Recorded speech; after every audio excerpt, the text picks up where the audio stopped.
بسم اللہ الرحمن الرحیم۔ آج ہم اہل فلسطین کے لیے امیر المؤمنین سیدنا علی المرتضیٰ کرم اللہ تعالی وجہہ الکریم اور دیگر صالحین کے وسیلے سے دعا کریں گے۔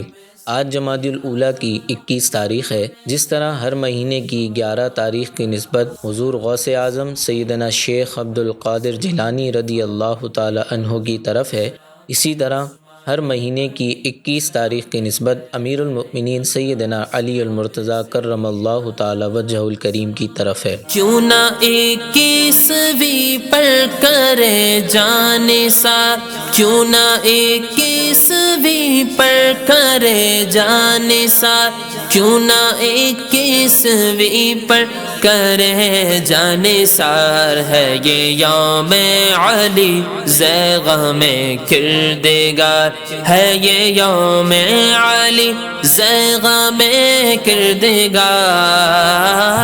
حضرت عبداللہ ابن عباس رضی اللہ تعالیٰ عنہما فرماتے ہیں کہ ہجرت مدینہ کی رات حضرت علی رضی اللہ تعالیٰ عنہ نے اپنی جان کی بازی لگا دی، یعنی شرع علی نفسہ کہ آپ نے اپنی جان کی بازی لگا دی۔ وہ کیسے؟ فرماتے ہیں وقت کان رسول اللہ صلی اللہ علیہ وسلم البسہ بردتن وکانت قریش ترید ان تقتل النبی صلی اللہ علیہ وسلم، نبی پاک صلی اللہ علیہ وسلم نے آپ کو اپنی چادر مبارک پہنائی ایسے لمحے میں کہ جب کافر معاذ اللہ رسول پاک صلی اللہ علیہ وسلم کو شہید کرنے کے لیے گھر کے باہر کھڑے تھے۔ جب نبی پاک علیہ الصلوۃ والسلام اپنے حجرہ مبارک سے تشریف لے گئے، پھر مولا علی رضی اللہ تعالی عنہ نے کیا کیا؟ فرماتے ہیں وَلَبِسَ ثَوْبَ النَّبِيَّ صلی اللہ علیہ وسلم ثُمَّ نَامَ مَكَانَهُ، نبی پاک صلی اللہ علیہ وسلم کی چادر مبارک اوڑھ کر آپ کے بستر پر لیٹ گئے۔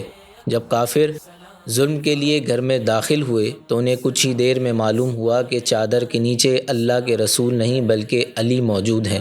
خود مولا کائنات رضی اللہ تعالی عنہ اس رات کے بارے میں فرماتے ہیں کہ ایک ہی رات میں اطمینان کے ساتھ سویا تھا کہ جب مجھے معلوم تھا کہ اگلی صبح کو میں ضرور اٹھوں گا۔ آپ سے پوچھا گیا وہ کون سی رات ہے؟ آپ نے فرمایا وہ ہجرت کی رات ہے۔ اللہ تبارک و تعالی حضرت علی رضی اللہ تعالی عنہ اور آج جن کا سالانہ عرس مبارک ہے، حضرت شیخ سراج الدین چشتی رحمۃ اللہ تعالی علیہ کے صدقے اہل فلسطین کو عظیم الشان کامیابی عطا فرمائے۔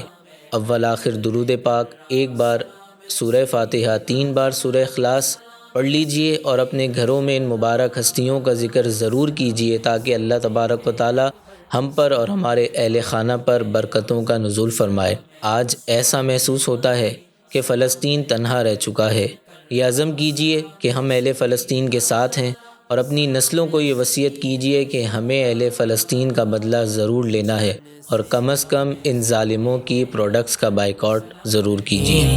ہے کوئی مسیحا میرا کہتا ہے فلسطین، ہے کوئی مسیحا میرا کہتا ہے فلسطین۔